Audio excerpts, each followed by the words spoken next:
ผู้ฟังพบกับรายการเกษตรเพื่อชีวิตสำหรับวันนี้เสนอเรื่องมองการไกลไปให้ถึงตอนที่สองก่อนเข้าสู่รายการวันนี้ก็มีธรรมะมาฝากท่านผู้ฟังจากหนังสือพจนานุกรมพุทธศาสตร์ของพระราชวรมุนีประยุทธ์ประยุทธ์โตกรมการศาสนากระทรวงศึกษาธิการพิมพ์ปี2520วันนี้จะนำเรื่องของธรรมะมาพูดให้ท่านผู้ฟังฟังนะธรรมะสามคือสภาวะสิ่งหรือปรากฏการณ์มีอยู่สามอย่างด้วยกันหนึ่งกุศลธรรม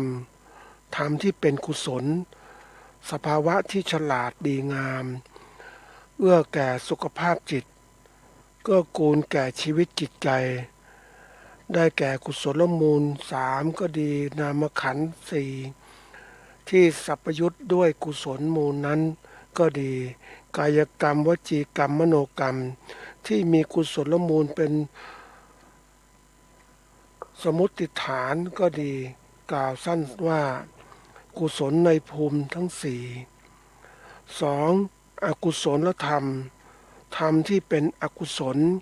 สภาวะที่ตรงข้ามกับกุศลได้แก่อกุศลมูลสามและกิเลสอันมีฐานเดียวกับอกุศลมูลก็ดีนามขันธ์สี่ที่สัพยุตด้วยอกุศลมูลก็ดีกายกรรมวจีกรรมมโนกรรมที่มีอกุศลมูลเป็นสมมติฐานกล่าวสั้นว่าอกุศลและจิตประมุบาทสามอัปยากตธรรมธรรมที่เป็นอัปยากฤตคือสภาวะที่เป็นกลางชี้ขาดลงไม่ได้ว่าเป็นกุศลหรืออกุศลได้แก่นามขันธ์สี่ที่เป็นวิบากแห่งกุศลมูลและอกุศลมูลเป็นกามจรก็ดีเป็นอรูปจรก็ดีก็ตามอรูปวจรก็ตามโลกุตระก็ตามอย่างหนึ่งธรรมทั้งหลายเป็นกิริยาไม่ใช่กุศลไม่ใช่อกุศลไม่ใช่วิบากแห่งกรรมอย่างหนึ่งรูปทั้งปวงอย่างหนึ่งอสังคตธาตุคือนิพพานอย่างหนึ่งกล่าวสั้นก็คือวิบากในภูมิสี่กิริยาอัพยกิจในภูมิสามรูปและนิพพานอันนี้คือธรรมะสามนะทีนี้ธรรมนิยามสามนะคือธรรมนิยามคือกำหนดแห่งธรรมดาความเป็นไปอันแน่นอนโดยธรรมดากฎธรรมชาติมีอยู่สามอย่างคือสัพเพสังขาราอนิจจาสังขารคือสังกตมเที่ยงปวงไม่เที่ยงสัพเพสังขาราทุกขาสังขารคือสังขตมทั้งปวงเป็นทุกข์สัพเพธัมมาอนัตตาธรรมคือสังคตธรรมและอสังขตธรรมหรือสังขารหรือวิสังขารทั้งปวงไม่ใช่ตนหลักนี้เรียกอีกอย่างหนึ่งว่าไตรลักษณ์หรือสามัญลักษณะพุทธเจ้าจะอุบัติหรือไม่อุบัติก็ตามหลักทั้งสามนี้ก็คงมีอยู่เป็นธรรมดาพระพุทธเจ้าเป็นแต่ทรงค้นพบแล้วนำมาเผยแพร่แก่เวไนยอันนี้ก็คงจะให้ความถ่ายทอดความรู้ให้กับท่านผู้ฟังธรรมสามเนี่ยกุศลและอกุศลและไม่ใช่กุศลและอกุศลแล้วก็ธรรมนิยามเนี่ยก็แน่นอนก็คือธรรมทั้งหลายทั้งปวงไม่เที่ยงธรรมทั้งปวงเป็นทุกข์นะธรรมทั้งปวงไม่ใช่ตัวตน คือกำหนดไม่ได้นะควบคุมไม่ได้นะอันนี้ก็เผื่อคิดไว้ในรูปแบบธรรมเนี่ยเราก็ควรเข้าใจว่าธรรมก็คือสิ่งที่ปรากฏอยู่สภาวะปรากฏอยู่มันไม่เที่ยงเป็นทุกข์แล้วก็กำหนดไม่ใช่ตัวตนคือกำหนดไม่ได้ก็เป็นสิ่งที่เราต้องเข้าใจเพื่อที่บางครั้งเราอาจจะมีความหลงในสิ่งต่างๆหลงกับสภาวะวันนี้มันเที่ยงมันไม่ทุกข์มันเป็นสิ่งที่เป็นตัวตนของเรานะเราก็ยึดมั่นถือมั่นมันก็เป็นปัญหาละตามหลักการพูดเจ้าทรงสอนว่าทั้งหลายทั้งปวงไม่เที่ยงเป็นทุกข์แล้วไม่ใช่ตัวตนอันนี้เป็นสิ่งต้องพึงระลึกหลายๆคนนั้นมักจะยึดไอ้ความเที่ยงความสุขไม่มีทุกข์อะไรเป็นสุขแล้วก็เป็นตัวเป็นตนนะเราก็ยึดมั่นถือมั่นก็กลายเป็นปัญหาที่เกิดขึ้นว่าทุกอย่างนั้นมันเป็นเที่ยงอย่างนี้นะมันก็กลายเป็นว่าถ้ามันไม่เที่ยงเกิดปัญหากับทุกข์เพราะนั้นถ้าเราเข้าใจแล้วทุกอย่างนั้นทำมันเป็นธรรมชาติมันเป็นอย่างนี้สภาวะอย่างนี้เราก็ต้องทำจิตทำใจให้เข้าใจมันว่ามันมีสภาวะอะไรไม่เที่ยงเป็นทุกข์คือทนไม่ได้แล้วก็ไม่สามารถคืออนัตตานะไม่สามารถที่จะยึดเป็นตัวเป็นตนได้มันจะได้วางเสียนะเตรียมติดเตรียมใจทุกอย่างมันเป็นอย่างนี้ท่านผู้ฟังเราบางครั้งมันเขาเรียกบทบาทนั้นบางทีมันถูกตั้งขึ้นมามันเป็นสมมุติเราก็ยึดมั่นถือมั่นมันไปแล้วก็กลายเป็นว่าถ้ามันไม่เป็นไปตามนั้นมันก็ทุกข์ยากลำบากนั้นสถานการณ์ทั้งเรื่องของสภาวะเป็นไปสังคมที่เราอยู่นั้นรอบตัวเราไม่ว่าสภาวะทั้งเรื่องอะไรก็เศรษฐกิจสังคมการเมืองการปกครองสิ่งแวดล้อมหนึ่งสภาวะนอกตัวแล้วสภาวะตัวเราเองก็เหมือนกันเราก็ไม่เที่ยงอยู่แล้วมันก็เสื่อมไปสลายไปเป็นธรรมดาเพราะฉะนั้นสิ่งที่พูดเหล่านี้เนี่ยเราก็ต้องสอนตัวเราเองให้มีความเข้าใจเราจะได้ประคองตนให้ดีสุดว่าอะไรคือกุศลอกุศลแล้วก็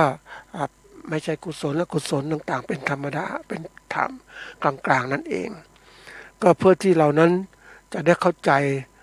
ทำจิตทำใจให้รู้ถึงความเป็นจริงจะได้วางทุกสิ่งทุกอย่างได้นะจะได้มีความสุขนะถ้าเรายึดมากยึดมั่นถือมั่นมันก็จะเป็นความทุกข์นะในสิ่งที่เป็นไปทางเศรษฐกิจณวันนี้มันเป็นเรื่องที่เราต้องเข้าใจว่ามันเปลี่ยนแปลงได้เสมอละนะมันสิ่งที่ถ้าเรารู้แล้วเข้าใจมันก็จะทำปรับตัวปรับใจเราได้แต่ถ้าเรารู้ไม่เข้าใจยึดมั่นถือมั่นเป็นจริงเป็นจังมันก็ทุกข์แล้วมันทุกข์ยากลำบากก็ขึ้นในสภาวะนี้ท่านผู้ฟังก็คงจะทราบว่าเศรษฐกิจของประเทศไทยมันแย่ลงมานานแล้วเพราะว่าระบบที่มันการเมืองที่มันเกิดขึ้นมาสังคมแล้วก็แย่ลงแล้วทีนี้เราต้องทำใจว่าที่ยังคงอยู่นั้นบางอย่างมันยังคงดีอยู่ก็คือสังคมที่ยังมีศีลมีธรรมยังคงอยู่ก็ยังดีอยู่แต่ถ้าเป็นเกิดวิกฤตเกิดขึ้นนักเศรษฐกิจมันไม่ดีนะเกิดการเขาเรียกว่าแย่งกันทำหากินหรือว่าปล้นสะดมต่างๆก็ต้องทำใจเหมือนกันต้องฝึกแต่หวังว่ามันคงที่ยังไม่ได้เพราะว่าเราเองนะต้องให้ความเข้าใจเรื่องนี้ทุกอย่างมันเกิดขึ้นได้เสมอสิ่งที่กุศลไม่กุศลมันก็เกิดขึ้นเราก็เตรียมการไว้นะทีนี้มาเราเข้าสู่เรื่องของเราว่าเรามาวันนี้จะพูดถึงเรื่องมองการไกลไปให้ถึงนะก็ย้อนนิดหนึ่งว่าตอนที่หนึ่งเราพูดถึงเรื่องมองคือว่าเพ่งดูมองการไกลเพราะว่าเป็นคำกริยาเพราะคาดคะเนเหตุการณ์ล่วงหน้าได้ถูกต้องหรือใกล้เคียงโดยอาศัยเหตุผลหรือประสบการณ์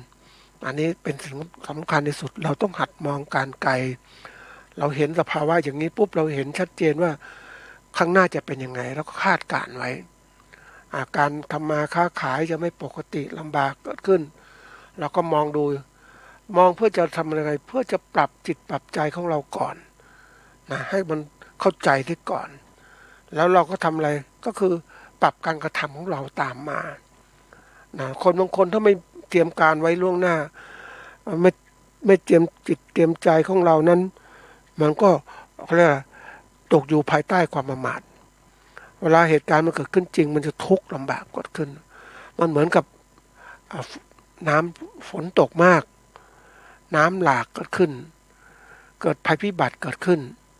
บางคนมันทุกข์มันเกิดขึ้นมันทำใจไม่ได้เลยเพราะมันเคยอยู่สบายอย่างเราไปดูภาพยนตร์เรื่องไม่ใช่ภาพยนตร์นะของจริงฝนมันตกในประเทศอิหร่านซึ่งปกติมันไม่เคยตกอย่างนั้นมันตกยังไงนะตกแล้วน้ำท่วมน้ำบ่าเต็มที่เลยเห็นไหมซึ่งปกติมันไม่เคยมีใช่ไหมโลกนี้มันเปลี่ยนแปลงอย่างนี้มันไม่เที่ยงตรงแน่นอนบางประเทศในทะเลทรายก็มีหิมะตกอย่างเนี้ยนะเราก็ต้องคิดมันว่าเราอย่าไปเขาเรียกอย่าไปคิดว่าทุกสิ่งอย่างมันมั่นคงเกินไปมั่นคงมันก็ทำให้เราประมาทอย่างนั้นวันนี้อาจจะเกิดประเทศไทยมันแล้งมาขนาดนี้มันร้อนใช่ไหมอาจจะเกิดฝนตกหนักก็ได้คิดไว้ก็เลี้ยวกันว่าอย่าประมาทเพราะสภาวะของความเป็นจริงธรรมชาตินั้นเราเขาเรียกไว้ใจมันไม่ได้หรอกนะไว้ใจไม่ได้มันจะเกิดก็เกิดขึ้นตามสภาวะของสิ่งแวดล้อมที่เปลี่ยนแปลงไปอุณหภูมิความชื้นบรรยากาศต่างๆที่เปลี่ยนแปลงเราก็จะประมาทไม่ได้สิ่งที่มันจะเตือนเราได้บางครั้งก็คือเขาเรียกว่าระบบอุตุนิยมวิทยามันเตือนซึ่งระบบอุตุนิยมของญี่ปุ่นเขาไวมากเรื่องเหล่านี้เขาเรียกทำนายทายทักความเป็นไปในธรรมชาติต่างๆได้ไวเพราะนั้นมันไวปุ๊บมันถูกต้องเนี่ยแต่ไม่สามารถทำนายล่วงหน้าได้เพียงแต่เตือนพายุจะก่อตัวยังไงจะตกที่ไหนผ่านยังไงนะแต่จะไม่ให้มันเกิดขึ้นมามันไม่ได้มันเกิดขึ้นมาตามธรรมชาตินั่นเองเราก็ต้องคิดเหมือนกันว่าของเรานั้นแน่นอนมันก็เกิดขึ้นได้นะสภาวะความเป็นไปสังคมที่มันจะเป็นอย่างนี้เศรษฐกิจอย่างนี้จะเกิดขึ้นจะทำยังไงมันเป็นหน้าที่ของเราที่ต้องเรียนรู้ของความเปลี่ยนแปลงที่จะเกิดขึ้นเราหัดเรียนรู้และเข้าใจความเปลี่ยนแปลงต่างๆอย่าไปหวังว่ามันจะดีทั้งหมดในสิ่งที่เรากำหนดได้มันไม่ใช่เราเพียงแต่วางการไกลคาดการณ์บางอย่างในการสมมุติว่าเราเข้าใจเหตุการณ์ต่างๆได้แล้วมาเข้าสู่การปรับตัวเมื่อปรับตัวก่อนก็ชนะก่อนใช่ไหมแต่ถ้าปรับตัวไม่เป็นมันก็ทุกข์ลำบากเกิดขึ้นอย่างที่วันนี้เศรษฐกิจมันเป็นปัญหาที่เกิดขึ้นแต่เราเตรียมตัวไว้แล้วเราไม่ประมาทแล้วก็ทำมาหากินแล้วก็เก็บไว้ด้วยมีกองทุนไว้เราก็จะได้ไม่เดือดร้อนนะเราเห็นสภาวะ ของการหยุดงานต่างๆที่เกิดขึ้นเราก็ต้องมีเงินมาใช้แล้วเพราะว่าเราเตรียมไว้แล้วเนี่ยเรามีเงินทุนเก็บไว้แต่ทีนี้คนที่เขามองเขาเรียกว่าอยู่ในวงการเกษตรไม่ได้เตรียมตัวในการมองอย่างผู้ประกอบการก็ไม่เห็นนะเพราะนั้นถ้าเกิดภัยพิบัติเกิดขึ้นหรืออะไรไม่แน่นอนเกิดขึ้นปุ๊บมันไม่มีทุนนะท่านผู้ฟังมันเดือดร้อนนะสมัยก่อนเราเจอสภาวะที่น้ำท่วมหนักจริงๆนะเราก็มันไม่เคยเป็นอย่างนี้แต่มันเราเคยเป็นน้ำท่วมธรรมดานะแต่มันท่วมหนักอันนี้ตอนที่อยู่กรุงเทพนะท่านผู้ฟังมันท่วมหนักเลยโอ้โหมันมองไปทั้งทุ่งนาต่างๆทั้งหมดเห็นแต่น้ำที่โอ้โหมันเป็นน้ำจริงๆนะทุ่งต่างๆทั้งหมดมันเป็นทุ่งมีน้ำเต็มไปหมดเลยแล้วการไหลบ่าของน้ำมันไหลบ่าลงทะเลไม่ทันนะแล้วก็อาจจะเป็นไปได้ว่ากรุงเทพนั้นเขาเรียกว่าอะไรก็คือว่ามันใกล้ๆกับระดับน้ำทะเลเนาะมันไหลบ่าได้ช้าแล้วระบบต่างๆทั้งหมดไม่มีใครมาช่วยเพราะนั้นมันก็ไหลมันก็ท่วมเป็นเดือนนะท่านผู้ฟังกว่าจะยุบลงไปนะพืชต่างๆมันเขาเรียกมันตายต้นข้าวก็ตายอะไรก็ตายมันเหลือไม่มากท่านผู้ฟังเห็นแล้วก็นะแล้วก็ทุกข์ยากลำบากเกิดขึ้นเราไม่มีเงินมากพอนะที่จะเขาเรียกจับจ่ายใช้สอยเราก็ได้อยู่ประทังชีวิตก็คือว่าจับปลามากินพืชต่างๆข้าวพอมีก็ในยุ้งฉางก็เอามาตำมากินมาประคอง เราก็ไม่มีเงินที่จะไปฝากธนาคารสมัยนั้นไม่มี มันเป็นความทุกข์ยากที่เกิดขึ้นนะเราก็อยู่ประทังชีวิตเพื่อรอรอดแล้วก็หวังว่าปีหน้าจะดีขึ้นน้ำยุบลงแล้วเราก็จะเริ่มต้นใหม่ในการทำพืชพันธุ์ไม้บางอย่างนั้นพืชล้มลุกมันก็คงตายหมดนะท่านผู้ฟังนะที่น้ำท่วมนานๆแต่พืชยืนต้นยังคงอยู่ได้นะมันประคองอยู่มันก็จะกินได้นะมันเป็นอะไรที่เราเรียกว่าความยากลำบากมันสอนให้เราเข้าใจและทุกเราเคยผ่านน้ำท่วมธรรมดาแต่น้ำท่วมใหญ่เนี่ยมันก็ทุกข์ยากลำบากมากขึ้นน้ำท่วมธรรมดาเราก็สามารถจะฟันฝ่าได้นะพายเรือไปเขาเรียกว่าไปหาพืชหาอะไรกินนะแล้วก็ตาข่ายดักปลาซึ่งอาหารหลักของเราคือปลากับนะข้าวก็มีอายุอยู่แล้วนะอันนี้เป็นตัวธรรมดาเนาะในฐานะที่เป็นเกษตรกรก็คงเป็นอย่างนั้นทีนี้ถ้าเราเป็นมีอาชีพอื่นในปัจจุบันนะมันถ้าเกิดสภาวะอย่างนี้มันน่าทุกข์ใจนะท่านผู้ฟังเราเกษตรผู้ทำงานหาเช้ากินข้ามหรือในกรุงเทพเนี่ยถ้าท่วมอย่างนี้หนักๆเนี่ยไม่มีข้าวกินต้องไปซื้อต่างๆทีนี้ร้านค้ามันคงไม่มีเท่าไหร่ถ้ายิ่งเกิดระบบเรียกว่าการผูกขาดสินค้าเนี่ยสินค้ามันขึ้นราคาได้สบายๆไม่มีก็ต้องใช้มาต้องหาเงินซื้อเพราะนั้นบางทีบางสิ่งบางอย่างโลกมันวิกฤตมันก็จะเกิดขึ้นเราคาดการณ์อะไรไม่ได้เหมือนกันนะบางทีที่บอกว่าในปีนี้สมมุติว่าเราเคยคิดเหมือนกันไว้มันไม่น่าจะเป็นอย่างนี้อย่างสมมุติว่าโลกมันเปลี่ยนนะท่านผู้ฟังเปลี่ยนคนบางคนเขาก็รวมกลุ่มเขาก็นะเขาก็สร้างสิ่งที่สร้างความมั่นคงเขาเหมือนประเทศจีนที่เขาคิดถึงว่าก่อนเขาไม่มีความสามารถในการก่อสร้างเขื่อนมากมายไอ้ตอนนี้มีความสามารถสร้างเขื่อนขวางลำน้ำโขงสามารถจะเก็บกักน้ำได้ดีขึ้นเพื่อที่จะให้น้ำไหลไปในจุดที่เขาต้องการอันนี้เขาอยู่ต้นน้ำใช่ไหมเขาก็สามารถทำได้นะแล้วปลายน้ำจะเป็นยังไงก็เป็นเรื่องหนึ่งละเคยอย่างเราเคยมองว่าน้ำโขงมีต่างๆมีอะไรต่างๆที่เกิดขึ้นอยู่สบายไม่เคยคิดถึงความเปลี่ยนแปลงความเปลี่ยนแปลงมันเกิดขึ้นทั้งสองอย่างก็คือทางธรรมชาติที่เปลี่ยนแปลงนะทีนี้ความเปลี่ยนแปลงหนึ่งคือมนุษย์สร้างขึ้นที่มันเกิดขึ้นเหล่านี้แล้วถ้าสร้างมากขึ้นมันเก็บน้ำต่างๆไว้มากเพราะนั้น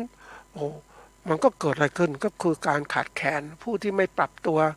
นะไม่เตรียมการต่างๆมันก็จะการเปลี่ยนแปลงเพราะนั้นนี่คือตัวบอกถึงความเป็นไปเราประเทศไทยก็เช่นกันนะท่านผู้ฟังวันนี้ที่ว่าน้ำไม่พอหรือน้ำอะไรต่างบางคนก็อยู่บนดอยเขาก็ต้องหาทางทำเขื่อนเก็บกักน้ำไว้ใช้เองเราก็คิดว่าหวังว่าจะให้น้ำมันปกติเนี่ยไหลมาตามแม่น้ำต่างๆเนี่ยมันไม่เดิมไม่เหมือนเดิมแล้วเพราะนั้นบางทีเราต้องคิดถึงกระทั่งว่าเตรียมการในการที่จะทำบ่อหรือน้ำใต้ดินเพื่อจะนำน้ำมาใช้ในฤดูกาลอย่างทางอีสานเหล่านี้เขาก็เตรียมการไว้นะคือหวังว่าจะได้น้ำจากธรรมชาตินะมาใช้ในการทำนาโดยนี้ไม่เขาก็เริ่มที่ว่าจะต้องหาแหล่งเก็บน้ำมาใช้นะหรือไม่ใช่อย่างนั้นก็เตรียมคือขุดบ่อน้ำบาดาลแล้วก็สูบน้ำบาดาลมาใช้ในการทำนานะบางช่วงวิกฤตเนี่ยอย่างที่บอกว่าจังหวะวิกฤตนั้นคือทุกอย่างมันดีหมดแล้วเราคิดว่าฤดูกาลมันดีแล้วก็ขั้นตอนทำนาก็แน่นอนได้น้ำฝนมาแล้วก็ทำนาต่างๆแต่ช่วงวิกฤตมันคือฤดูกาลมันเปลี่ยนน้ำไม่พอฝนไม่ตกต้องตามฤดูกาลแล้วน้ำไม่พอก็ต้องเตรียมหาสูบน้ำใต้ดินเข้ามาใช้นี่คือตัวเผื่อที่เราจะต้องจัดการกับการเกษตรของเราถ้าเราไม่มีอย่างนี้ปุ๊บเนี่ยเราไม่คิดการล่วงหน้าปุ๊บเนี่ยมันลำบากนะท่านผู้ฟังเพราะนั้นในช่วงนั้นเคยเห็นภาพที่เรียกว่าข้าวที่มันอยู่ในช่วงการตั้งท้องจะออกมาเป็นอันนั้นปุ๊บเนี่ยจะต้องเป็นรวงข้าวต่างๆมันไม่มีน้ำเขาเรียกข้าวแห้งตายนะหรือบางทีจังหวะที่ข้าวออกดอกเรียบร้อยแล้วแต่ไม่มีน้ำนะมันข้าวก็ต้องยืนตายอย่างนั้นมันเป็นสิ่งที่เกิดขึ้นมาแล้วเราเห็นภาพต่างๆนะเพรา ราะนั้นในฐานะที่ตรงนี้เราต้องหัดการมองการต่างๆว่าเราอย่าไว้ใจสภาพแวดล้อมต่างๆที่เป็นอยู่เราอย่าไว้ใจการประกอบการหรือการกระทำของมนุษย์ที่ว่ามันจะเรียกว่าสร้างผลดีที่เกิดขึ้นบางครั้งมันเป็นไปไม่ได้เหมือนกันมันคาดการณ์อะไรไม่ได้เพราะนั้นสภาวะอย่างเนี้ยก็เรียกเป็นไปตามกฎของธรรมชาติที่เราจะหวังว่ามันจะเป็นไปตามอย่างนั้นมันไม่เสมอไปมันมีการเปลี่ยนแปลงเพราะว่าอย่างที่บอกการเปลี่ยนแปลงมันเกิดขึ้นจากธรรมชาติคือส่วนหนึ่งฝนไม่ตกต้องตามฤดูกาลเปลี่ยนแปลงจากฝีมือมนุษย์เนี่ยสร้างเขื่อนสร้างอะไรต่างๆมากมายดักน้ำไว้ใช้คือคนต้นน้ำเขาก็สามารถจะทำทุกสิ่งอย่างเพื่อประโยชน์ของตัวเองแต่มันก็เหมือนกับว่าบางทีเขาคิดว่ามันจะเป็นไปได้อย่างนั้นบางทีจะเป็นไม่ได้เขื่อนจะแตกก็ได้เมื่อฝนตกมามากขึ้นนะทำยังไงทุกสิ่งทุกอย่างที่เป็นอยู่มันเปลี่ยนแปลงไปหมดเลยนี่คือสิ่งที่มาบอกถึงความเปลี่ยนแปลงในธรรมชาติที่เป็นไปเรามนุษย์เรากำหนดไม่ได้แต่เราสามารถจะวางแผนได้เหมือนกันเราก็คิดถึงว่าในสมัยที่ในช่วงนั้นปกติเราก็คาดการณ์ว่าเฮ้ยปกติแต่ละปีนั้นจะมีน้ำท่วมในกรุงเทพนะท่านผู้ฟังสมัยนั้นน้ำจะท่วมปีละครั้งมันสูงมันน้ำต่างๆมันตกมากแต่เราก็เตรียมเรือไว้มีเรือเนี่ยแล้วก็ตอนก่อนจะฝนตกฤดูกาลก็เตรียมเรือไว้ลำใหญ่ๆแล้วก็เขาเรียกยาเรือไว้ให้มันพร้อมเสมอสำหรับการที่เราจะอยู่บนน้ำท่วมจะทำอย่างไรเราเดินทางอย่างไรในการรอเขาเรียกถ้าเราปล่อยตัวเองถ้าเราไม่เตรียมการมันก็ว่าเคยท่านผู้ฟังเคยเห็นไหมว่านะเขาเรียกนะเขาเรียกน้ำมันเยอะมากก็ต้องว่ายน้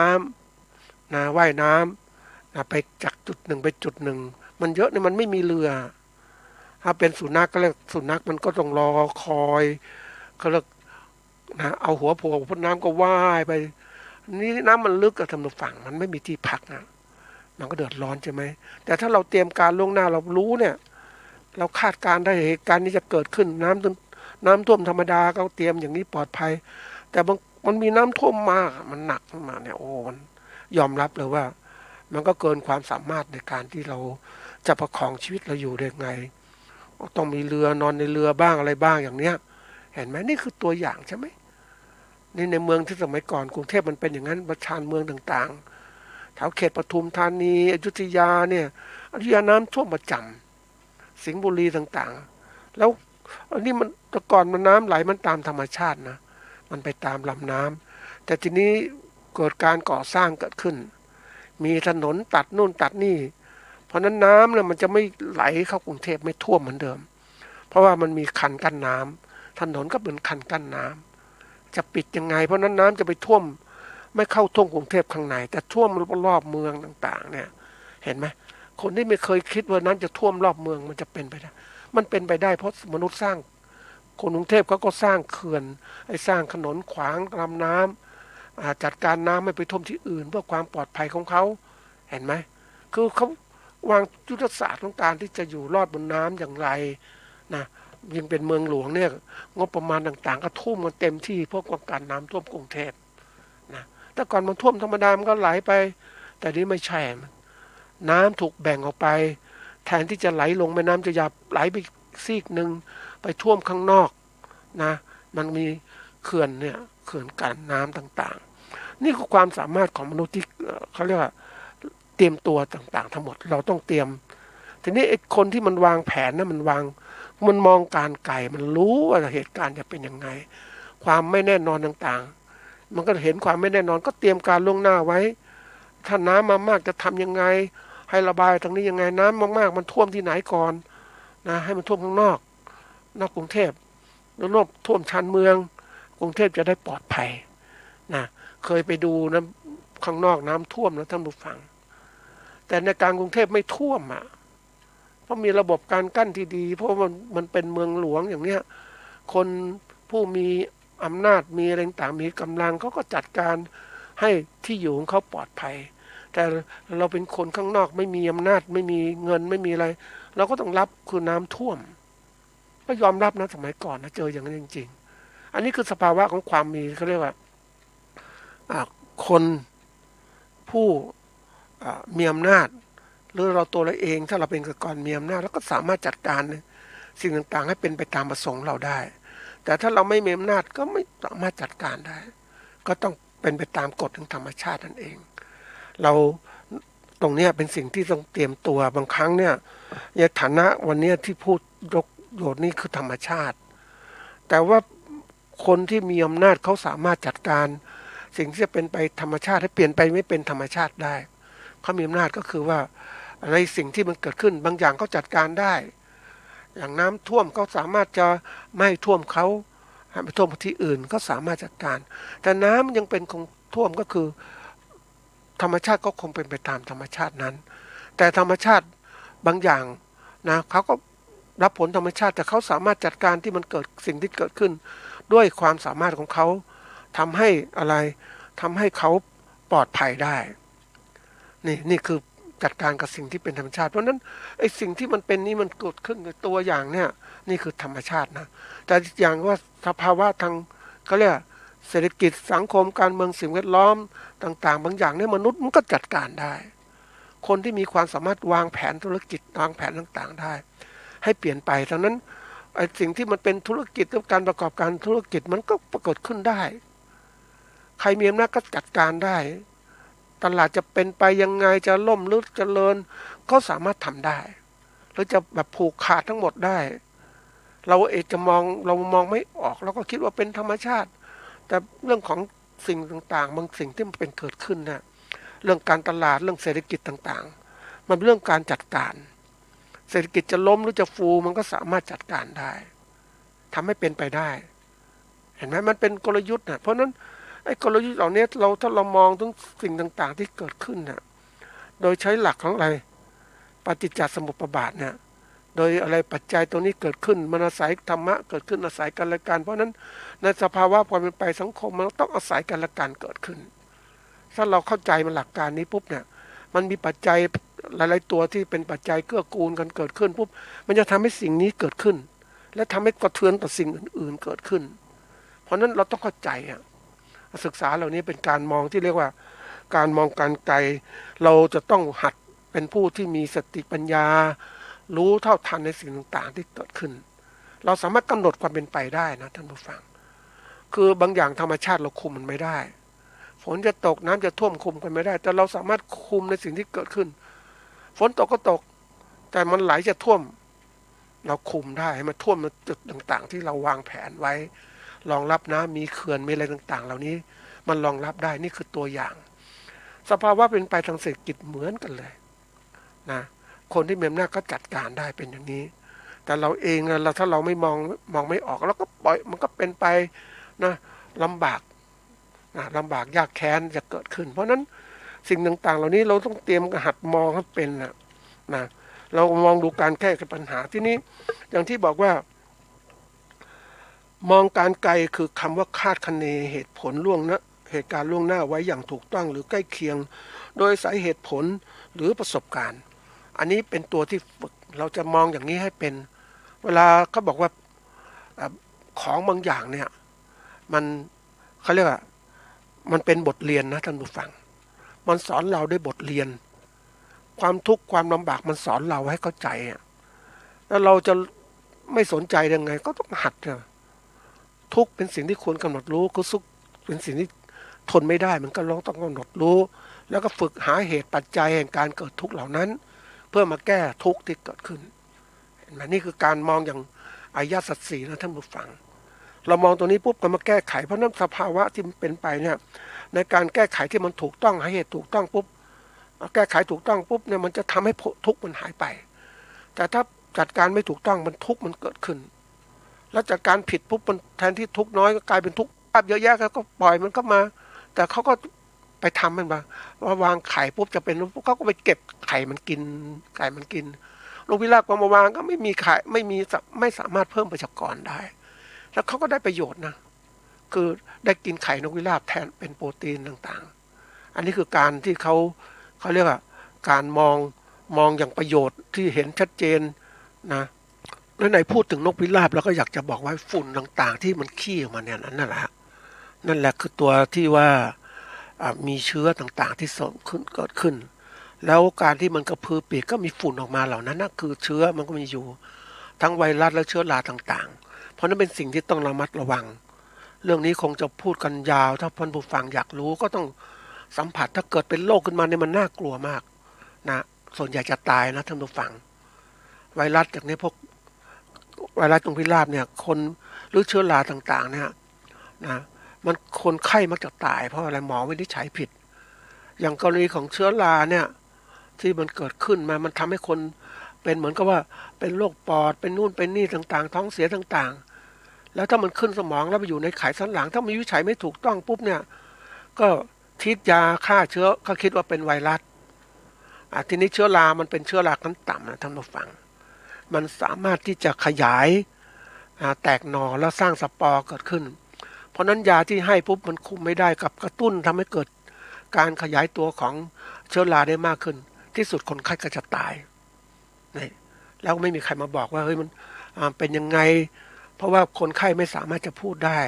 หมอวินิจฉัยถ้าหมอวินิจฉัยผิดมันก็ตายฟรีๆเลยอันนี้เป็นที่ต้องคิดถึงการไกลว่าบางครั้งเนี่ยอย่างตัวเมืองเชียงใหม่อย่างเงี้ยคนก็คือสงสารนกต่างเพราะนั้นจำเป็นอย่างยิ่งที่ต้องหยุดไม่ให้อาหารนกเก็บต่างๆทั้งหมดเพราะมันมีมากมันสร้างความเดือดร้อนคือประชากรมันมากเกินไปถ้ามันระดับคุมธรรมชาติระดับก็พอแล้วเหมือนนกจาบคาที่กินข้าวนะคุมมันหมดนะไอตัวหนึ่งก็จะขึ้นหนอนกระทู้กินข้าวนะให้มันระดับพอดีพอเหมาะไม่ให้เกิดขึ้นมันเกินไปมันก็อันตรายนี่มันระดับที่ว่า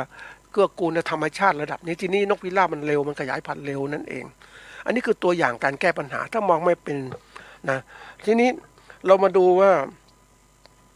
การแก้ปัญหาทางตัวอย่างเนาะตัวอย่างอันนี้คนแก้ปัญหาทางโลกสมมติโรคโควิดที่รัฐบาลทำอยู่เนี่ยนะถ้าคือประเทศไทยเป็นประเทศที่เรียกว่าเป็นประเทศท่องเที่ยวมันต้องอาศัยการจัดการที่รวดเร็วนะท่านผู้ฟังทีนี้การแก้ปัญหาโควิดเนี่ยนะรัฐบาลก็ไปเอายาที่เชื้อวัคซีนที่มันคุณภาพมันต่ำเอามาให้ประชาชนใช้ทำไมไม่เอาตัวดีๆมามันต้องยอมเพราะเราต้องสร้างภาพพจน์การที่สร้างภูมิคุ้มกันหมู่ให้เกิดขึ้นมันเป็นสร้างภาพพจน์ทำให้ต่างชาติมันไว้ใจมาประเทศไทยเชื้อราจะไม่มีเชื้อโควิดจะไม่มีอย่างเนี้ยทีนี้เราจัดการไม่เป็นแล้วไม่ทำงานต่างๆไม่ทันกับเวลาเพราะนั้นการท่องเที่ยวจึงฟื้นได้ยากมากนะไม่มีใครมาแล้วทำยังไงก็เถื่อนมากเพราะตัวการวางแผนพวกนี้ต้องทำงานไวรู้เหตุแห่งปุ๊บต้องทำงานไวตัดสินใจรวดเร็วต้องยอมลงทุนซื้อยาดีๆมาให้กับประชาชนกำจัดโควิดได้รวดเร็วทีนี้ปล่อยอย่างนี้มันเล่นอย่างนี้มันช้านะเพราะนั้นปัญหาจะคาต่างๆเกิดขึ้นทำให้การแก้ปัญหาไม่ทันแล้วเมื่อแก้ปัญหาโลกไม่ได้ไม่มีใครมาเศรษฐกิจที่เคยมีจากการท่องเที่ยวเขาบอกว่าประมาณ 10% เนี่ยของรายได้ก็จะไม่มีแล้วโรงแรมต่างๆก็จะหมดคนงานต่างๆก็ถูกปลดแล้วเศรษฐกิจการเกษตรเราก็แย่ลงเพราะการปิดบ้านปิดเมืองอย่างเนี้ยมันก็ทำให้เราเดือดร้อนแหละนี่คือการคิดถึงคือมองอะไรต้องมองเป็นระบบนะตัวอย่างอันนี้เป็นเพียงแค่เป็นบทเรียนที่เราควรจะเรียนรู้แล้วก็มองดูให้การดำเนินการต่างๆเนี่ยเราจะทำอย่างไรเกิดขึ้นอย่างนี้ทีนี้มาถึงเรื่องจริงของเราเนี่ยนะการเกษตรของเราแน่นอนว่านะเราจะคิดถึงการเกษตรการประกอบการเกษตรปลูกพืชเลี้ยงสัตว์ก็คิดแค่นั้นมันได้ถ้าคิดแค่นั้นพออยู่พอกินอยู่ได้จะถามเดือดร้อนไหมเดือดร้อนเพราะระบบเกษตรเดี๋ยวนี้มันระบบเกษตรอุตสาหกรรมมันเป็นการประกอบการขนาดใหญ่มันก็เทือนรายย่อยๆหมดเลยผู้ประกอบการขนาดใหญ่ก็ทำอย่างดีต้นทุนมันต่ำเขาก็ทำได้ทุกอย่างครบเขาวางแผนเรื่องการผลิตไม่พอการตลาดครบสมบูรณ์เราเองนะทำการเกษตรแต่เราไม่คิดการไกลอย่างนั้นมันก็ลำบากใช่ไหมเราคิดแค่ทำอย่างนี้ปุ๊บที่สุดเนี่ยมันก็เทือนกันหมดเพราะอะไรมันผลิตสินค้าตัวเดียวกันแข่งขันด้วยกันอย่างที่ตัวการ คราวก่อนเลยยกเรื่องตลาดอย่างเนี้ยเรื่องของผลิตไข่ไก่นะอันนี้เรายกตัวอย่างผลิตหมูก็แล้วกันหมูเนี่ยแต่ก่อนเราชาวบ้านก็สามารถจะเลี้ยงที่ไหนก็ได้ตามครัวเรือนเลี้ยงได้ต่างๆทั้งหมดปุ๊บเนี่ยนะแล้วคิดคือโลกแต่ก่อนมันเป็นอย่างนั้นจริงๆแต่ที่นี้เมื่อเมื่อเป็นเมืองปุ๊บเนี่ยนะจะเลี้ยงหมูแบบเดิมไม่ได้แล้วต้องเลี้ยงนอกเขตเทศบาลต้องมีอะไรต่างๆโรงเรือนในการเลี้ยงมันถูกสุขสมัยการประกอบการเกษตรที่ดีที่เกิดขึ้นเห็นไหมเพราะนั้นนี่คือตัวอย่างแล้วก่อนเราผลิตหมูได้เดี๋ยวนี้ผลิตไม่ได้ต้องผลิตนอกเมืองต่างๆเหล่านี้แล้วก็มีการปฏิบัติการที่ดีทางการเลี้ยงหมูทางการเกษตรเนี่ยต้องใช้หลักการเนี่ยเพราะนั้นต้นทุนก็สูงขึ้นใช่ไหมต้องสร้างโรงเรือนต่างๆนี่อันนี้ต้นทุนมันสูงละนะเลี้ยงก็เนาะยากทีนี้ผู้ประกอบการเกษตรอุตสาหกรรมที่เขาอยู่เขาทำเรื่องหมูมาก่อนเนี่ยเขามีอะไรทุกอย่างพร้อมมีอะไรอาหารเลี้ยงหมูพร้อมโรงเรือนพร้อมทุกอย่างสุขอนามัยปุ๊บผลิตหมูมาได้เต็มที่เลยต้นทุนต่อหน่วยก็ถูกกว่าแล้วก็เขาค้าขายกำไรถ้าพูดถึงการตลาดเขาได้กำไรมากกว่าเมื่อมากกว่าอย่างนี้เขาก็สมบูรณ์แล้วใช่ไหมเขาก็สามารถที่จะประกอบการได้ดีมากนะทำกำไรมากเพราะนั้นหมูที่ผลิตจากรายใหญ่เนี่ยมันถูกสุขลักษณะต่างๆทั้งหมดเลยมีโรงเชือดอะไรพร้อมทุกอย่างแต่หมูผลิตจากเกษตรกรเนี่ยที่เชือดเองบ้างอะไรบ้างหรือเข้าลงไอ้เชือดเองเขาขายในหมู่บ้านเนาะแต่ถ้าก่อไปมีการควบคุมปุ๊บมันจะลำบากแล้วเลี้ยงก็ลำบากเชือดเองขายไม่ได้ถ้าไม่มีโรงเรือนไม่มีโรงฆ่าที่สุขลักษณะมันขายที่อื่นไม่ได้ก็ขายชุมชนนะเพราะนั้นมันก็กลายเป็นปัญหาว่าเกษตรกรจะเลี้ยงเองทำเองรายเล็กๆมันไปไม่ได้แล้วอันนั้นมันต้องรวมกลุ่มทำเป็นโรงเรือนต่างๆที่มันเกิดขึ้นมาแล้วทำประกอบการต่างๆที่มันดีขึ้นนะอันนี้ตัวสำคัญมันบีบคั้นเรื่องการตลาดแล้วการผลิตก็บีบคั้นเนื่องจากว่าไม่สามารถที่จะผลิตนะได้มาดีขึ้นเพราะโรงเรือนต้นทุนมันก็สูงนะอาหารการกินของหมูก็ไม่พอไม่ดีพอมันก็ทำเองเลี้ยงเองมันจะให้กินผักตบชวากินเศษอาหารต่างๆมันก็ไม่ไหวละผมเนื้อก็ไม่ได้คุณภาพระบบการประกอบการเกษตรเนี่ยมันถูกเปลี่ยนไปมากมายทีเดียวเรามีกฎระเบียบควบคุมมากเพื่ออะไรเพื่อที่จะได้พัฒนาคุณภาพสินค้าเกษตรให้มันมีคุณภาพดีปลอดภัยรัฐบาลก็จัดการอย่างนี้เกิดขึ้นนะเอาหลักการต่างๆมาคุมการผลิตเพราะนั้นเกษตรกรเนี่ยจะต้องพัฒนาทั้งไม่พัฒนามันอยู่ลำบากหลายตัวสินค้าหลายตัวเนี่ยมันก็เริ่มเปลี่ยนขึ้นอย่างสินค้าเรื่องของการเนื้อสุกรต่างๆเนี่ยแน่นอนว่าเปลี่ยนแปลงไปอย่างมากเลยเห็นชัดเจนแล้วเสร็จแล้วเอ่อเกษตรกรที่เขาผู้ประกอบการที่เขาเก่งนะท่านผู้ฟังรายเล็กๆเขาที่เขามีขนาดที่ว่าเขาฉลาดนะเขาฉลาดก็ยังมาบอกว่าโอ้เขาทำไม่ได้เนี่ยประมาณเขาเลิกกิจการประมาณสัก7-8 ปีก่อนเนี่ยเขามองเห็นสถานการณ์โลกมันเปลี่ยนแล้วถ้าเลี้ยงอย่างเนี้ยเขาเลี้ยงประมาณสัก3,000กว่าตัวเนี่ยแล้วไม่มีอาหารสัตว์ของเขาเองก็ต้องซื้อเขามีโรงผสมเองก็จริงแล้วก็ไม่มีโรงเชือดเขาก็ต้องไปขายนั้นเขามองเห็นสถานการณ์ว่าพ่อค้าพ่อค้าคนกลางใหญ่ๆเนี่ยเขากดราคาต่างๆเพราะนั้นเขาแข่งมาปุ๊บเนี่ยผู้เขาเป็นผู้ประกอบการขนาดกลางเขาอยู่ไม่ได้เขาขายกิจการเลิกจริงๆนะเขามองเห็นสถานการณ์ไปไม่ไหวแล้วเขาเลิกขายไปยังยอมรับว่าเขาตัดสินใจนะด้วยการพิจารณาเหตุผลข้อมูลข้างหน้าว่าข้างหน้าสถานการณ์เนี่ยจะเป็นอย่างนี้รายเล็กๆอยู่ไม่ได้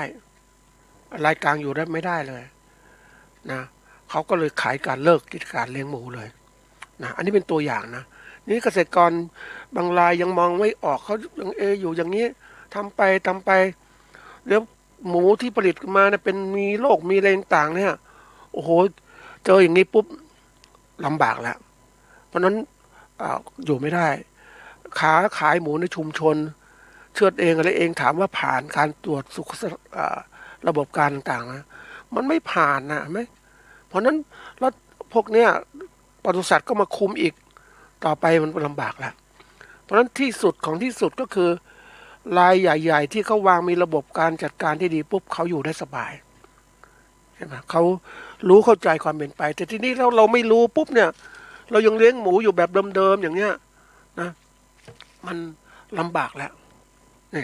นี่คือตัวอย่างนะเพราะนั้นการมองมันต้องมองให้ไกลมันเห็นเลยว่าจะต้องปรับปรุงถ้าเราอยากจะเลี้ยงหมูต่อต้องเห็นไปข้างหน้าเป็นยังไงเขาจะเปลี่ยนแปลงยังไงหมูพันธุ์ไหนต้องหาพันธุ์ระบบการต่างๆต้องมีฝ่ายวิจัยกลุ่มขนาดไหนต้องคิดแล้วจะทำแบบเหมือนเดิมๆไม่ได้แล้วเราผลิตมาเนี่ยหมูต้องพันธุ์อย่างนี้อย่างนี้แล้วเราเองเนี่ยเราเป็นรายขนาดเล็กๆเนี่ยเราผสมพันธุ์เองเป็นไหมพันธุ์ไหนผสมพันธุ์ไหนแล้วจะได้ลูกที่ดีแล้วระบบการเลี้ยงลูกมันต้องดียังไงลูกหมูยังไงมันมีลักษณะนะท่านผู้ฟังจะเลี้ยงหมูจะเป็นแบบไหนเลี้ยงลูกหมูเลี้ยงผลิตพันธุ์หมูเลี้ยงหมูขุนที่จะส่งตลาดทำยังไงแต่ละอย่างมันมีระบบการจัดการที่ดีเนี่ยถ้าเราจัดการไม่ดีปุ๊บต้นทุนมันสูงอย่างไปดูเขาเลี้ยงวัวนะท่านผู้ฟังเขาเรียกโคขุนนะโคขุนนี่ก่อนๆนะโคขุนที่ดังๆก็ทำมาสมัยนู้นเนี่ยดังทางอีสานต่างๆเนี่ยคือชาวบ้านเลี้ยงโคขุนด้วยกันเองแล้วพยายามขุนรวมๆกันเอามาขายด้วยกันเพื่อจะสร้างตลาดนั้นก็ทำได้ระดับหนึ่งละแต่ทีนี้ทำไปนานๆเข้ามันปัญหาก็คือว่าคุณภาพวัวมันไม่ดีพอมันสู้กับบริษัทเขาไม่ได้ใช่ไหมบริษัทที่เขาทำโคขุนก็จะมีระบบที่ดีนี่มันก็ค้าขายได้ระดับหนึ่งคือว่าพอไปได้แต่จะดีนั้นไม่ได้เพราะเกษตรกรมีความหลากหลายเป็นผู้ผลิตมีความหลากหลายมีความแตกต่างในการดูแลต่างๆเพราะนั้นความมันแปรเรื่องของโคที่เลี้ยงก็แตกต่างกันนี่ไปดูที่เขาเลี้ยงจริงๆนะท่านผู้ฟังโคที่เขาเลี้ยงไปดูที่เขาทำโคขุนนะเขาเขาก็ซื้อมีระบบของการที่เรียกว่าบริหารจัดการที่ดีคือหมายความว่าโคเนี่ยเกษตรกรรายย่อยๆเลี้ยงโคได้โคตัวเล็กๆตั้งแต่ลูกต่างๆก็ต้องเป็นสายพันธุ์นะนำมาเลี้ยงให้เป็นโคระดับหนึ่งว่าพอโคจากโควัยรุ่นนะวัยรุ่นนี่ปุ๊บทีนี้ว่าถ้าวัยรุ่นไม่มีการดูแลอย่างดีสูตรอาหารพิเศษปุ๊บมันก็จะไม่อ้วนมาเข้าสู่เป็นโคขุนไม่ได้ทีนี้ก็จะมีระบบที่เรียกว่ารายพ่อค้าไม่ใช่พ่อค้าผู้ผลิตเกษตรกรผู้ประกอบการเนี่ยเขาไปซื้อโคพวกนี้มาจากโควัยรุ่นต่างๆเอามาขุนด้วยอาหารพิเศษมันเป็นพันธุ์ดีจริงเพราะนั้นได้รับการดูแลพิเศษปุ๊บมันจะเติบโตดีเนื้อก็จะดีเนื้อจะดีปุ๊บก็อะไรก็ขายกับพ่อค้าที่เขามีอะไรมีโรงเชือดนะมีโรงเชือดนะที่มีมาตรฐานแล้วไม่พอมีตลาดรองรับนี่คือขนาดก็เรียกผู้ประกอบการที่เขาวางแผนเนี่ยเขาเป็นผู้ประกอบการเก่งนะท่านผู้ฟังแม้นไม่ใหญ่แต่เป็นขนาดกลางที่สามารถจะมีการผลิตเนื้อโคขุนส่งตลาดเอาไปทำสเต็กต่างๆนะก็ยอมรับว่าเขาเก่งนะเขามองออกคือผลิตไม่ใหญ่นะแต่ว่าสามารถมีตลาดของตัวเองนะเนื่องจากว่าอะไรเนื่องจากว่าผู้ประกอบการต่างๆเนี่ยการจะเลี้ยงโคขุนมันก็เลี้ยงยากนะเพราะว่าจะทำใหญ่ๆมันต้องอาศัยคนงานต่างๆทีนี้ว่ามันใหญ่เกินไปถ้าระบบการจัดการไม่เป็นมันก็เสียหายเหมือนกันอันนี้มันก็มีระดับที่พอเหมาะผู้ประกอบการเลี้ยงโคขุนรายนี้เขามีความเก่งก็คือว่าดูแลจัดการอย่างพอเหมาะนะด้วยความที่ว่ามันมีจุดเด่นนะท่านผู้ฟังการเป็นผู้ประกอบการใหญ่เกินไปนะมันก็ต้องใหญ่จริงๆระบบต้องดีทีนี้มันเล็กเกินไปก็ไปไม่ไหวแต่กลางที่พิถีพิถันให้มันดีขึ้นมันจะไปได้สวยมันมีเจาะเขาเรียกว่าเจาะช่องว่างการตลาดในการมองทิศทางของอะไรทิศทางของการขายเนื้อโคขุนซึ่งเป็นระบบที่เขาเรียกว่าอะไรจัดการที่ดีก็อยู่ได้สบายทีนี้เกษตรกรที่เข้าเครือข่ายเนี่ยก็ต้องพยายามที่จะต้องพัฒนาอย่างเลี้ยงโคขึ้นมาต้องพันธุ์ดีผสมมันยังไง เลี้ยงโคเด็กลูกโคเนี่ยแล้วโควัยรุ่นจะเลี้ยงแบบนี้แบบนี้แต่จะเลี้ยงทั้งระบบ3อย่างด้วยกันเลี้ยงโคลูกโควัยรุ่นโคขุนในที่เดียวกันมันต้องใส่ความที่เราระบบการจัดการที่เก่งเกษตรกรต้องเก่งจริงๆถึงจะทำ3 ระดับนี้ได้เกษตรกรถามว่ามีเวลาไม่มีเวลาจะทำทุกอย่างหมดเพราะนั้นจำเป็นจะต้องมีแบ่งกลุ่มก็คือพ่อเขาเรียกว่าเกษตรกรที่เลี้ยงลูกโคนะกลุ่มหนึ่งนะเลี้ยงลูกโคเลี้ยงโควัยรุ่นกลุ่มหนึ่งอาหารการกินแบบนี้เกษตรกรเลี้ยงโคขุนต้องพิถีพิถันต้องใส่สูตรอาหารพิเศษอย่างเงี้ยนี่มันต้องเพราะนั้นความสามารถในการจัดการเลี้ยงมันต้องพิถีพิถันเจาะจงจริงๆเลยนี่ระบบต่างๆเพราะนั้นเราจะทำธุรกิจเรื่องโคมต้องมองให้ออกว่าจะทำยังไงเราจะทำทุกอย่างเองได้หมดไหมนะถ้าหมดต้องมีคนเก่งในการทำแต่ถ้าไม่มีอย่างเนี้ยมันต้องทำเฉพาะอย่างนี่แล้วก็ทำเป็นเครือข่ายเกิดขึ้นแล้วสามารถจะอยู่ได้นี่คือการมองเพราะนั้นการทำให้บรรลุวัตถุประสงค์นี่ที่บอกว่ามองการไกลนะมองให้ครบแต่ว่าไปให้ถึงเนี่ยถ้ารายเล็กๆเขาเรียกไปให้ถึงหมายความยังไงก็คือว่าต้องทำทีละขั้นละขั้นไหนเราทำได้ก็ทำไม่ได้ก็ขายไปอย่างนี้แต่เราทำใหญ่จริงๆเราครบหมดเพราะนั้นทำทุกขั้นตอนมันก็สำเร็จนะอันนี้เป็นตัวอย่างเป็นกรณีศึกษาเรื่องการที่การผลิตทีนี้มาถึงการตลาดเนี่ยลายโคขุนเนี่ยเขาก็เก่งนะเขาก็มีตลาดของเขาเองหมายความไงคือหมายความว่าทำผลิตเนื้อโคส่งขายให้กับผู้ที่ทำสเต็กต่างๆที่มีอยู่รอบๆเมืองทั้งหมดส่งแล้วก็เขาค้าขายด้วยก็พอซื้อจากต่างประเทศมาด้วยเพราะบางครั้งมันมีตัวเลือกใช่ไหมเราผู้ซื้อเนื้อโคขุนก็จะเลือกเนื้อที่มีคุณภาพบางครั้งก็ต้องคุณภาพนี้นะผลิตนะคือหมายว่าได้เนื้อโคขุนนี้ไปทำอาหารสำหรับฝรั่งแต่โคขุนแบบนี้ไปทำสเต็กสำหรับคนไทยอะไรต่างๆเหล่านี้นี่คือตัวอย่างเพราะนั้นต้องมองแล้วเขาค้าขายเขาวางแผนระบบว่ามีทุกอย่างพร้อมค้าขายทั้งตลาดโดยตรงนะตลาดที่เขาทำขึ้นมาขายส่งในตลาดใหญ่ๆที่สั่งแล้วขายส่งถึงผู้ผลิตโดยตรงเจ้าของภัตตาคารเจ้าของอะไรนี่มีต้องการสั่งนี่ปุ๊บก็สั่งทางอะไรเดี๋ยวนี้ก็เรียกสั่งทางอินเทอร์เน็ตสั่งทางโทรศัพท์แล้วมีแผนกขนส่งโดยส่งไปโดยตรงให้กับร้านต่างๆซึ่งเป็นอะไรที่แบบเขาวางแผนมาเขาการเติบโตเนี่ยเขาเรียกว่าไม่ใช่เติบโตทีละขั้นละขั้นนะท่านผู้ฟังนะเขามองการไกลเห็นเขาเรียกว่าทำเป็นระบบใหญ่แต่ยังไม่ละเอียดเพราะว่าเขาเห็นทุกอย่างพร้อมแล้วเขาก็ทำเป็นระบบแต่เพียงแต่ว่าเขาไม่สามารถทำทุกอย่างได้ครบแต่เขามองกันไกลเขาเห็นแล้วเนี่ยเขาก็ทำทีละส่วนได้ก่อนนะเขาเรียกเหมือนก็ทำทีละขั้นนั่นแหละขั้นไหนทำได้ขั้นไหนยังทำไม่ได้คนอื่นมาทำต่อนะมันเหมือนกับบริษัทหนึ่งที่เขาผู้ประกอบการเกษตรนะเขาวางแผนเรื่องการตลาดเรียบร้อยทำตลาดเรียบร้อยแต่เขาไม่มีสินค้าตัวนี้มาเปิดตลาดเขาก็ไปจ้างไปซื้อสินค้าตัวนี้จากเอกชนหรือผู้ประกอบการขนาดเล็กเอาสินค้ามาวางที่ในตลาดของเขาเพราะว่าทำให้ตลาดของเขาเนี่ยเขาได้มีความหลากหลายสินค้ามากขึ้นนี่ปรากฏว่าสินค้านั้นมันขายดีปุ๊บผู้ประกอบการรายใหญ่เหล่านี้ก็เห็นช่องทางทางบรรลัยได้มากขึ้นแล้ว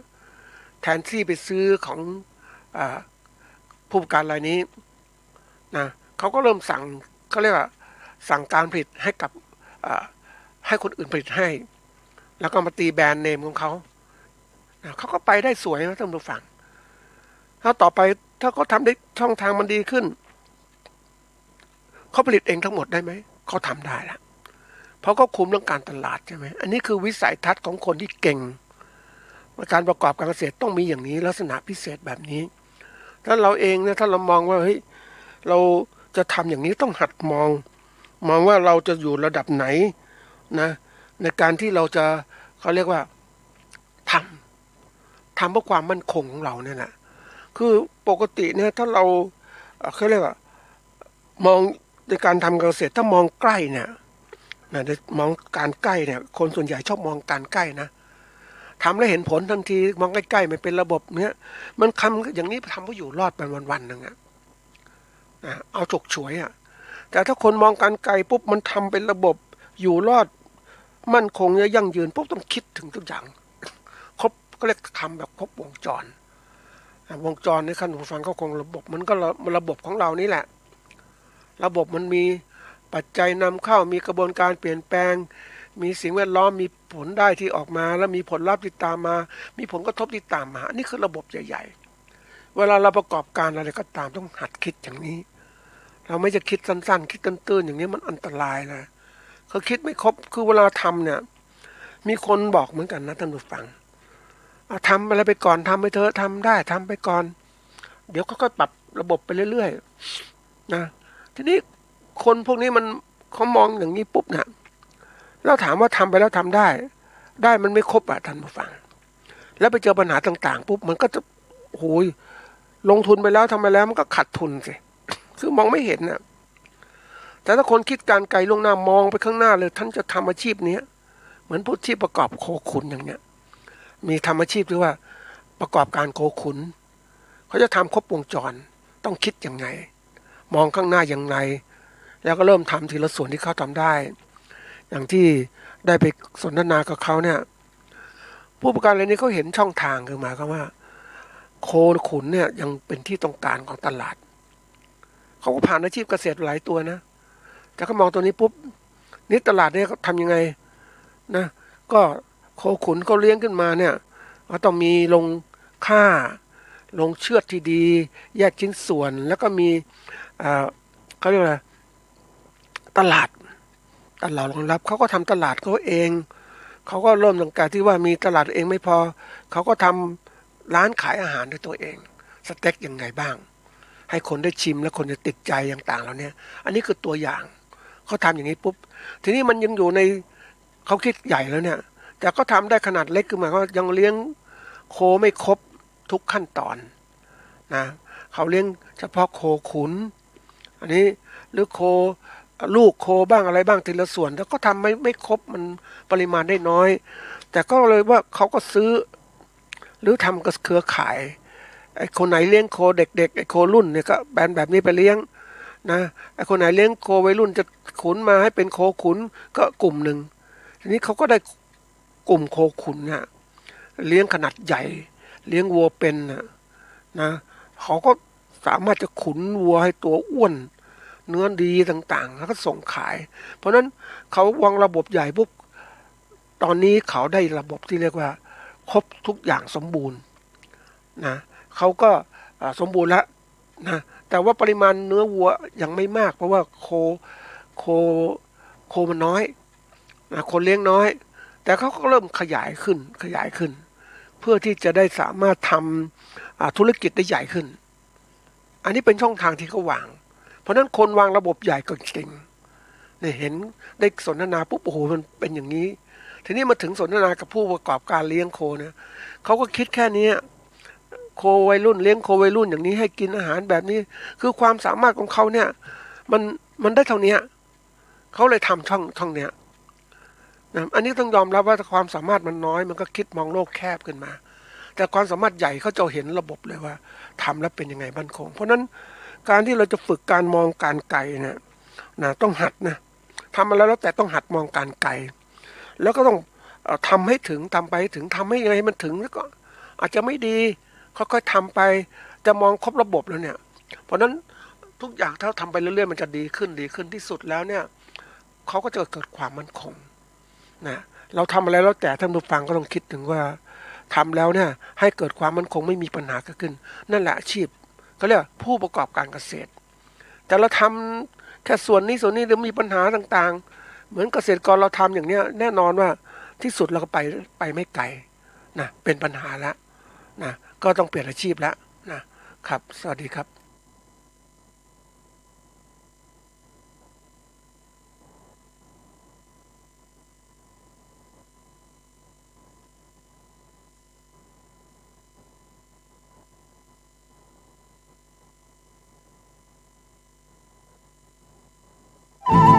ที่จบไปแล้วนั้นเป็นรายการเกษตรเพื่อชีวิต